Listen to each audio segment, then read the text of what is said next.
سورہ کہف سورت نمبر 18۔ شروع کرتا ہوں اللہ تعالیٰ کے نام سے جو بڑا مہربان نہایت رحم والا ہے۔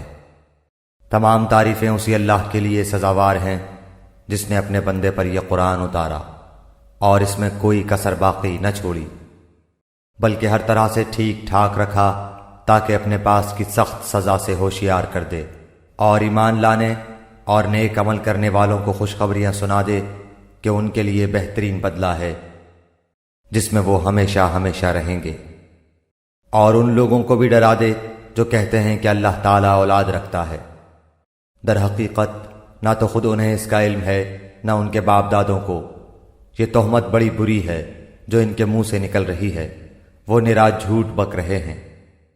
پس اگر یہ لوگ اس بات پر ایمان نہ لائیں تو کیا آپ ان کے پیچھے اسی رنج میں اپنی جان ہلاک کر ڈالیں گے؟ روئے زمین پر جو کچھ ہے ہم نے اسے زمین کی رونق کا باعث بنایا ہے کہ ہم انہیں آزما لیں کہ ان میں سے کون نیک اعمال والا ہے۔ اس پر جو کچھ ہے ہم اسے ایک ہموار صاف میدان کر ڈالنے والے ہیں۔ کیا تو اپنے خیال میں غار اور کتبے والوں کو ہماری نشانیوں میں سے کوئی بہت عجیب نشانی سمجھ رہا ہے؟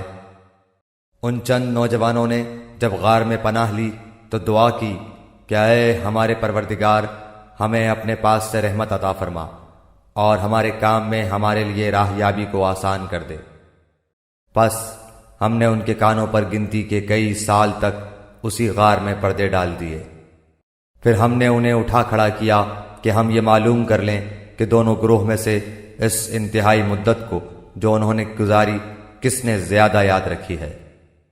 ہم ان کا صحیح واقعہ تیرے سامنے بیان فرما رہے ہیں۔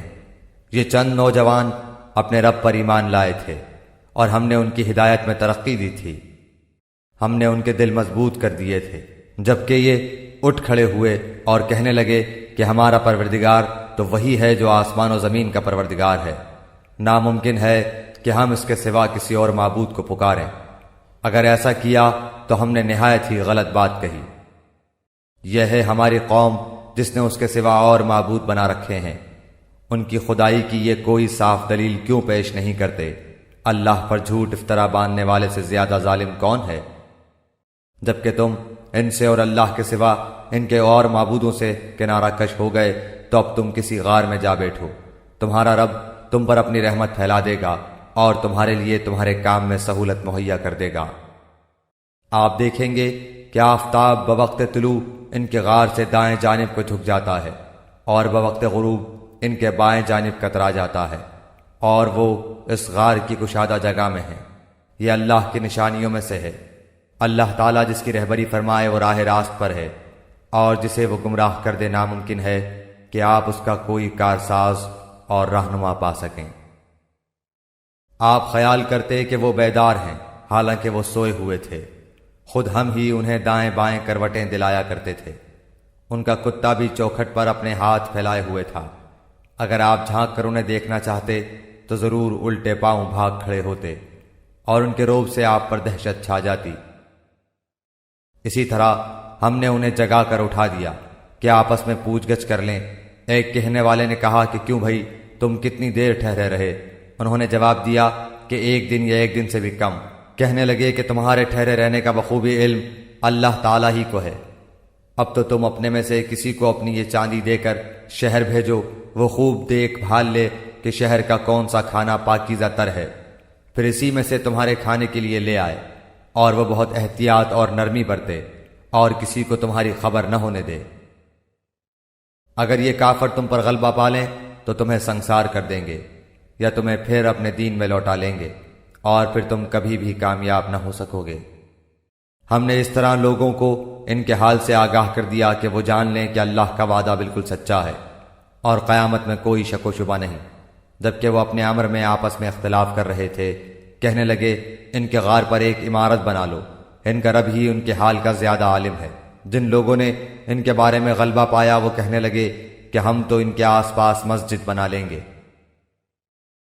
کچھ لوگ تو کہیں گے کہ اصحاب کہف 3 تھے اور چوتھا ان کا کتا تھا، کچھ کہیں گے کہ 5 تھے اور چھٹا ان کا کتا تھا۔ غیب کی باتوں میں اٹکل کے تیر تکے چلاتے ہیں۔ کچھ کہیں گے کہ وہ 7 ہیں، 8واں ان کا کتا ہے۔ آپ کہہ دیجئے کہ میرا پروردگار ان کی تعداد کو بخوبی جاننے والا ہے، انہیں بہت ہی کم لوگ جانتے ہیں۔ پس آپ ان کے مقدمے میں صرف سرسری گفتگو ہی کریں اور ان میں سے کسی سے ان کے بارے میں پوچھ گچھ بھی نہ کریں۔ اور ہرگز ہرگز کسی کام پر یوں نہ کہنا کہ میں اسے کل کروں گا، مگر ساتھ ہی انشاءاللہ کہہ لینا، اور جب بھی بھولے اپنے پروردگار کی یاد کر لیا کرنا، اور کہتے رہنا کہ مجھے پوری امید ہے کہ میرا رب مجھے اس سے بھی زیادہ ہدایت کے قریب کی بات کی رہبری کرے۔ وہ لوگ اپنے غار میں 300 سال تک رہے اور 9 سال اور زیادہ گزارے۔ آپ کہہ دیں اللہ ہی کو ان کے ٹھہرے رہنے کی مدت کا بخوبی علم ہے۔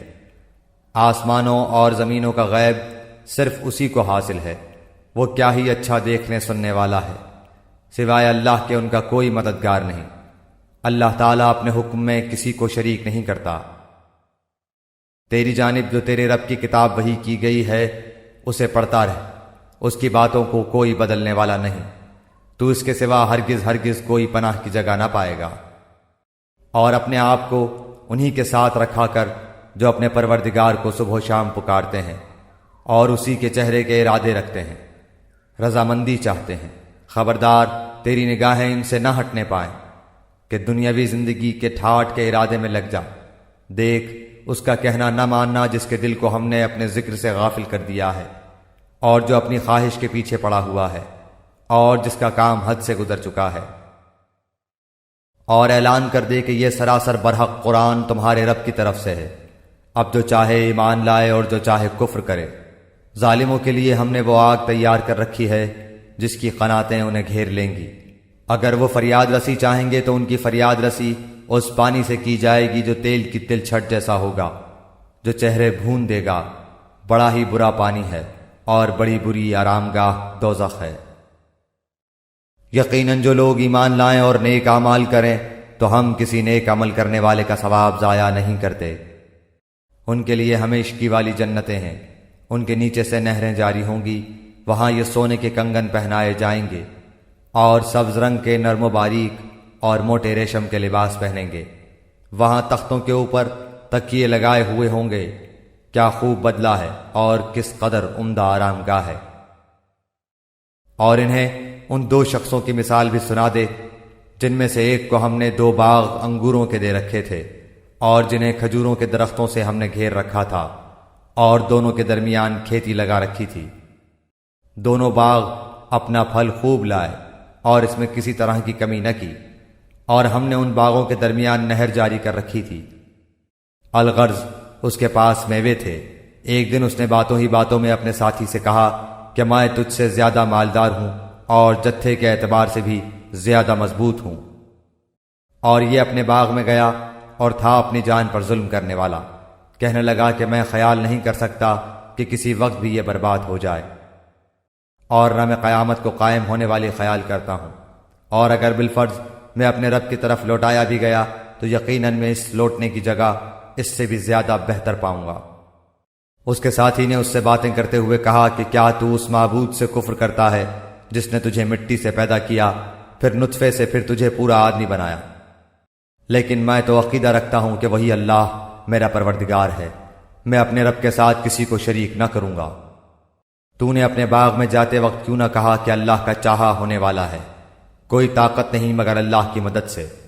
اگر تو مجھے مال و اولاد میں اپنے سے کم دیکھ رہا ہے، بہت ممکن ہے کہ میرا رب مجھے تیرے اس باغ سے بھی بہتر دے اور اس پر آسمانی عذاب بھیج دے تو یہ چٹیل اور چکنا میدان بن جائے، یا اس کا پانی نیچے اتر جائے اور تیرے بس میں نہ رہے کہ تو اسے ڈھونڈ لائے۔ اور اس کے سارے پھل گھیر لیے گئے، پس وہ اپنے اس خرچ پر جو اس نے اس میں کیا تھا اپنے ہاتھ ملنے لگا، اور وہ باغ تو اوندھا الٹا پڑا تھا، اور وہ شخص یہ کہہ رہا تھا کہ کاش میں اپنے رب کے ساتھ کسی کو بھی شریک نہ کرتا۔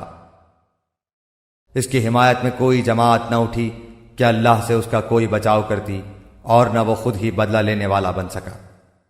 یہیں سے ثابت ہے کہ اختیارات اللہ برحق کے لیے ہیں، وہ ثواب دینے اور انجام کے اعتبار سے بہت ہی بہتر ہے۔ ان کے سامنے دنیا کی زندگی کی مثال بھی بیان کرو، جیسے پانی جسے ہم آسمان سے اتارتے ہیں، اس سے زمین کا سبزہ ملا جلا نکلا ہے، پھر آخرکار وہ چورا چورا ہو جاتا ہے جسے ہوائیں اڑائے لیے پھرتی ہیں۔ اللہ تعالی ہر چیز پر قادر ہے۔ مال و اولاد تو دنیا کی ہی زینت ہے، اور ہاں البتہ باقی رہنے والی نیکیاں تیرے رب کے نزدیک ازرو ثواب اور آئندہ کی اچھی توقع کے بہت بہتر ہیں۔ اور جس دن ہم پہاڑوں کو چلائیں گے اور زمین کو تو صاف کھلی ہوئی دیکھے گا اور تمام لوگوں کو ہم اکٹھا کریں گے، ان میں سے ایک کو بھی باقی نہ چھوڑیں گے، اور سب کے سب تیرے رب کے سامنے صف بستہ حاضر کیے جائیں گے۔ یقیناً تم ہمارے پاس اسی طرح آئے جس طرح ہم نے تمہیں پہلی مرتبہ پیدا کیا تھا، لیکن تم تو اسی خیال میں رہے کہ ہم ہرگز تمہارے لیے کوئی وعدے کا وقت مقرر کریں گے بھی نہیں۔ اور نامہ اعمال سامنے رکھ دیے جائیں گے، پس تو دیکھے گا کہ گنہگار اس کی تحریر سے خوف زدہ ہو رہے ہوں گے اور کہہ رہے ہوں گے، ہائے ہماری خرابی، یہ کیسی کتاب ہے جس نے کوئی چھوٹا بڑا بغیر گھیرے کے باقی ہی نہیں چھوڑا، اور جو کچھ انہوں نے کیا تھا سب موجود پائیں گے، اور تیرا رب کسی پر ظلم و ستم نہ کرے گا۔ اور جب ہم نے فرشتوں کو حکم دیا کہ تم آدم کو سجدہ کرو تو ابلیس کے سوا سب نے سجدہ کیا، یہ جنوں میں سے تھا۔ اس نے اپنے پروردگار کی نافرمانی کی، کیا پھر بھی تم اسے اور اس کی اولاد کو مجھے چھوڑ کر اپنا دوست بنا رہے ہو، حالانکہ وہ تم سب کا دشمن ہے۔ ایسے ظالموں کا کیا ہی برا بدل ہے۔ میں نے انہیں آسمان و زمین کی پیدائش کے وقت موجود نہیں رکھا تھا، اور نہ خود ان کی اپنی پیدائش میں، اور میں گمراہ کرنے والوں کو اپنا مددگار بنانے والا بھی نہیں۔ اور جس دن وہ فرمائے گا کہ تمہارے خیال میں جو میرے شریک تھے انہیں پکارو، یہ پکاریں گے، لیکن ان میں سے کوئی بھی جواب نہ دے گا، ہم ان کے درمیان ہلاکت کا سامان کر دیں گے۔ اور گنہگار جہنم کو دیکھ کر سمجھ لیں گے کہ وہ اسی میں جھونکے جانے والے ہیں، لیکن اس سے بچنے کی جگہ نہ پائیں گے۔ ہم نے اس قرآن میں ہر طریقے سے تمام کی تمام مثالیں لوگوں کے لیے بیان کر دی ہیں، لیکن انسان سب سے زیادہ جھگڑالو ہے۔ لوگوں کے پاس ہدایت آ چکنے کے بعد انہیں ایمان لانے اور اپنے رب سے استغفار کرنے سے صرف اسی چیز نے روکا کہ اگلے لوگوں کا سا معاملہ انہیں بھی پیش آئے، یا ان کے سامنے کھلم کھلا عذاب موجود ہو جائے۔ ہم تو اپنے رسولوں کو صرف اس لیے بھیجتے ہیں کہ وہ خوشخبریاں سنا دیں اور ڈرا دیں۔ کافر لوگ باطل کے سہارے جھگڑتے ہیں اور چاہتے ہیں کہ اس سے حق کو لڑکھڑا دیں۔ انہوں نے میری آیتوں کو اور جس چیز سے ڈرایا جائے اسے مذاق بنا ڈالا ہے۔ اس سے بڑھ کر ظالم کون ہے جسے اس کے رب کی آیتوں سے نصیحت کی جائے وہ پھر بھی منہ موڑے رہے، اور جو کچھ اس کے ہاتھوں نے آگے بھیج رکھا ہے اسے بھول جائے۔ بے شک ہم نے ان کے دلوں پر پردے ڈال دیے ہیں کہ وہ اسے نہ سمجھیں، اور ان کے کانوں میں گرانی ہے، گو تو انہیں ہدایت کی طرف بلاتا رہے، لیکن یہ کبھی بھی ہدایت نہیں پانے کے۔ تیرا پروردگار بہت ہی بخشش والا اور مہربانی والا ہے۔ وہ اگر ان کے اعمال کی سزا میں پکڑے تو بے شک انہیں جلد ہی عذاب کر دے، بلکہ ان کے لیے ایک وعدے کی گھڑی مقرر ہے جس سے وہ سرکنے کی ہرگز جگہ نہیں پائیں گے۔ یہ ہیں وہ بستیاں جنہیں ہم نے ان کے مظالم کے بنا پر غارت کر دیا، اور ان کی تباہی کی بھی ہم نے ایک میعاد مقرر کر رکھی تھی۔ جبکہ موسیٰ نے اپنے نوجوان سے کہا کہ میں تو چلتا ہی رہوں گا یہاں تک کہ 2 دریاؤں کے سنگم پر پہنچوں، خواہ مجھے سالہ سال چلنا پڑے۔ جب وہ دونوں دریا کے سنگم پر پہنچے وہاں اپنی مچھلی بھول گئے، جس نے دریا میں سرنگ جیسا اپنا راستہ بنا لیا۔ جب یہ دونوں وہاں سے آگے بڑھے تو موسیٰ نے اپنے نوجوان سے کہا کہ اللہ ہمارا کھانا دے، ہمیں تو اپنے سفر سے سخت تکلیف اٹھانی پڑی۔ اس نے جواب دیا کہ کیا آپ نے دیکھا بھی جب کہ ہم پتھر سے ٹیک لگا کر آرام کر رہے تھے وہیں میں مچھلی بھول گیا تھا۔ دراصل شیطان نے ہی مجھے بھلا دیا کہ میں آپ سے اس کا ذکر کروں۔ اس مچھلی نے ایک انوکھے طور پر دریا میں اپنا راستہ بنا لیا۔ موسیٰ نے کہا یہی تھا جس کی تلاش میں ہم تھے، چنانچہ وہیں سے اپنے قدموں کے نشان ڈھونڈتے ہوئے واپس لوٹے۔ پس ہمارے بندوں میں سے ایک بندے کو پایا جسے ہم نے اپنے پاس کی خاص رحمت عطا فرما رکھی تھی، اور اسے اپنے پاس سے خاص علم سکھا رکھا تھا۔ اس سے موسیٰ نے کہا کہ میں آپ کی تابعداری کروں، کیا آپ مجھے اس نیک علم کو سکھا دیں جو آپ کو سکھایا گیا ہے؟ اس نے کہا آپ میرے ساتھ ہرگز صبر نہیں کر سکتے، اور جس چیز کو آپ نے اپنے علم میں نہ لیا ہو اس پر صبر کر بھی کیسے سکتے ہیں؟ موسیٰ نے جواب دیا کہ انشاءاللہ آپ مجھے صبر کرنے والا پائیں گے اور کسی بات میں آپ کی نافرمانی نہ کروں گا۔ اس نے کہا اچھا، اگر آپ میرے ساتھ ہی چلنے پر اصرار کرتے ہیں تو یاد رہے کسی چیز کی نسبت مجھ سے کچھ نہ پوچھنا جب تک کہ میں خود اس کی نسبت کوئی تذکرہ نہ کروں۔ پھر وہ دونوں چلے یہاں تک کہ ایک کشتی میں سوار ہوئے تو اس نے کشتی کے تختے توڑ دیے۔ موسیٰ نے کہا کیا آپ اسے توڑ رہے ہیں تاکہ کشتی والوں کو ڈبو دیں؟ یہ تو آپ نے بڑی خطرناک بات کر دی۔ اس نے جواب دیا کہ میں نے تو پہلے ہی تجھ سے کہہ دیا تھا کہ تو میرے ساتھ ہرگز صبر نہ کر سکے گا۔ موسیٰ نے جواب دیا کہ میری بھول پر مجھے نہ پکڑیے اور مجھے اپنے کام میں تنگی میں نہ ڈالیے۔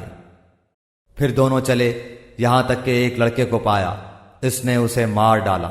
موسیٰ نے کہا کہ کیا آپ نے ایک پاک جان کو بغیر کسی جان کے عوض مار ڈالا؟ بے شک آپ نے تو بڑی ناپسندیدہ حرکت کی۔ وہ کہنے لگے کہ میں نے تم سے نہیں کہا تھا کہ تم میرے ہمراہ رہ کر ہرگز صبر نہیں کر سکتے؟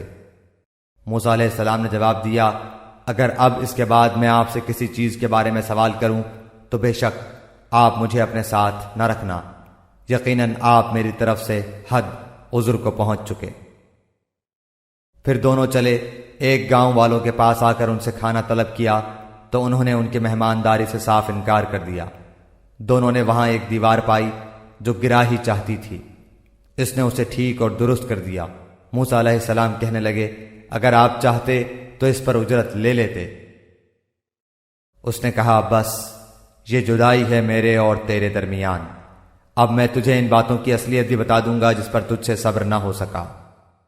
کشتی تو چند مسکینوں کی تھی جو دریا میں کام کاج کرتے تھے، میں نے اس میں کچھ توڑ پھوڑ کرنے کا ارادہ کر لیا کیونکہ ان کے آگے ایک بادشاہ تھا جو ہر ایک صحیح سالم کشتی کو جبراً ضبط کر لیتا تھا، اور اس لڑکے کے ماں باپ ایمان والے تھے۔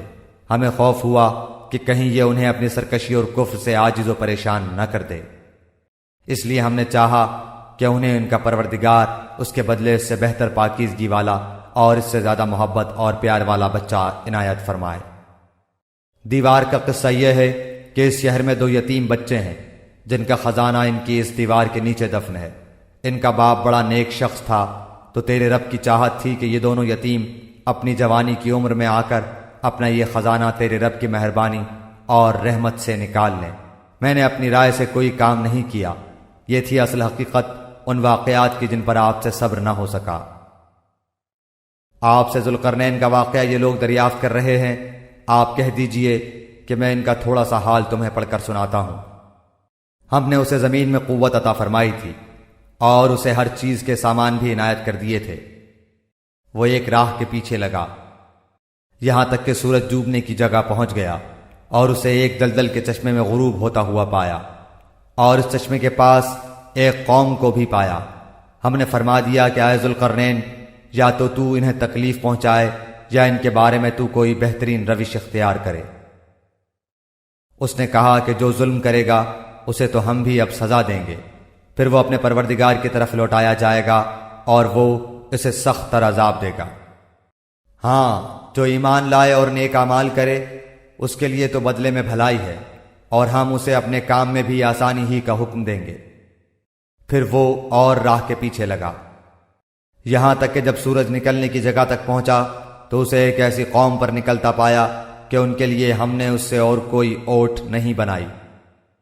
واقعہ ایسا ہی ہے، اور ہم نے اس کے پاس کے کل خبروں کا احاطہ کر رکھا ہے۔ وہ پھر ایک سفر کے سامان میں لگا یہاں تک کہ جب 2 دیواروں کے درمیان پہنچا، ان دونوں کے پرے اس نے ایک ایسی قوم پائی جو بات سمجھنے کے قریب بھی نہ تھی۔ انہوں نے کہا کہ اے ذوالقرنین، یاجوج ماجوج اس ملک میں بڑے بھاری فسادی ہیں، تو کیا ہم آپ کے لیے کچھ خرچ کا انتظام کر دیں اس شرط پر کہ آپ ہمارے اور ان کے درمیان ایک دیوار بنا دیں؟ اس نے جواب دیا کہ میرے اختیار میں میرے پروردگار نے جو دے رکھا ہے وہی بہتر ہے، تم صرف قوت طاقت سے میری مدد کرو، میں تم میں اور ان میں مضبوط حجاب بنا دیتا ہوں۔ مجھے لوہے کی چادریں لا دو۔ یہاں تک کہ جب ان دونوں پہاڑوں کے درمیان دیوار برابر کر دی تو حکم دیا کہ آگ تیز جلاؤ، تا وقتے کہ لوہے کی ان چادروں کو بالکل آگ کر دیا، تو فرمایا میرے پاس لاؤ، اس پر پگھلا ہوا تانبا ڈال دوں۔ پس تو ان میں اس دیوار کے اوپر چڑھنے کی طاقت تھی اور نہ اس میں کوئی سوراخ کر سکتے تھے۔ کہا یہ صرف میرے رب کی مہربانی ہے، ہاں جب میرے رب کا وعدہ آئے گا تو اسے زمین بوس کر دے گا، بے شک میرے رب کا وعدہ سچا اور حق ہے۔ اس دن ہم انہیں آپس میں ایک دوسرے میں گڈمڈ ہوتے ہوئے چھوڑ دیں گے اور سور پھونک دیا جائے گا، پس سب کو اکٹھا کر کے ہم جمع کر لیں گے۔ اس دن ہم جہنم کو بھی کافروں کے سامنے لا کھڑا کر دیں گے، جن کی آنکھیں میری یاد سے پردے میں تھی اور امر حق سن بھی نہیں سکتے تھے۔ کیا کافر یہ خیال کیے بیٹھے ہیں کہ میرے سوا وہ میرے بندوں کو اپنا حمایتی بنا لیں گے؟ سنو، ہم نے تو ان کفار کی مہمانی کے لیے جہنم کو تیار کر رکھا ہے۔ کہہ دیجئے کہ اگر تم کہو تو میں تمہیں بتا دوں کہ با اعتبار اعمال سب سے زیادہ خسارے میں کون ہیں۔ وہ ہیں کہ جن کی دنیاوی زندگی کی تمام تر کوششیں بیکار ہو گئیں اور وہ اسی گمان میں رہے کہ وہ بہت اچھے کام کر رہے ہیں۔ یہی وہ لوگ ہیں جنہوں نے اپنے پروردگار کی آیتوں اور اس کی ملاقات سے کفر کیا، اس لیے ان کے اعمال غارت ہو گئے، پس قیامت کے دن ہم ان کا کوئی وزن قائم نہ کریں گے۔ حال یہ ہے کہ ان کا بدلہ جہنم ہے، کیونکہ انہوں نے کفر کیا اور میری آیتوں اور میرے رسولوں کو مذاق میں اڑایا۔ جو لوگ ایمان لائے اور انہوں نے کام بھی اچھے کیے، یقیناً ان کے لیے الفردوس کے باغات کی مہمانی ہے، جہاں وہ ہمیشہ رہا کریں گے، جس جگہ کو بدلنے کا کبھی بھی ان کا ارادہ ہی نہ ہوگا۔ کہہ دیجئے کہ اگر میرے پروردگار کی باتوں کے لکھنے کے لیے سمندر سیاہی بن جائے تو وہ بھی میرے رب کی باتوں کے ختم ہونے سے پہلے ہی ختم ہو جائے گا، گو ہم اسی جیسا اور بھی اس کی مدد میں لے آئیں۔